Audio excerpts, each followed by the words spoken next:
25/7/2026 இந்த ஒரு வார்த்தையை 33 முறை இந்த முறைப்படி சொல்லுங்க.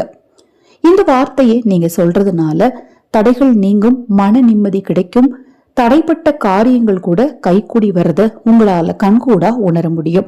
உங்க வீட்டு பால்கனியில அல்லது மொட்டை மாடியில அல்லது வீட்டுக்கு வெளியில கூட நீங்க நின்னுக்கிட்டு மனசார உங்க குலதெய்வத்தை இஷ்ட தெய்வத்தை வேண்டிக்கிட்டு, ஏன்னா 2 நிமிடம் தான் ஆகும். அதனால வீட்டுக்கு வெளியில நீங்க அமர்ந்து சொல்றதா இருந்தாலும் சொல்லலாம், இல்ல நின்னுக்கிட்டே சொல்றதா இருந்தாலும் சொல்லலாம்.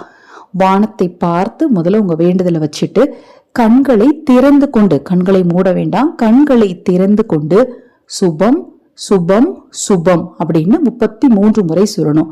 சுபம் அப்படின்னு நீங்க சொல்றது ஒரு முறை, அடுத்தது சுபம் அது 2வது முறை, அப்படி வச்சுக்கணும் நீங்க கணக்கு. 33 முறை சுபம் எனும் வார்த்தையை இந்த நாளில் இரவு தூங்கும் முன் நீங்கள் சொன்னால் நினைத்த காரியங்கள் நினைத்தபடி நடக்கும். இப்ப நான் சொன்ன பதிவு உங்களுக்கு பிடித்திருந்தா லைக் பண்ணி சப்ஸ்கிரைப் பண்ணிக்கோங்க. மகாபெரியவாவின் ஆசீர்வாதத்தால் உங்களுக்கும் உங்கள் குடும்பத்தாருக்கும் நல்லதே நடக்கட்டும்.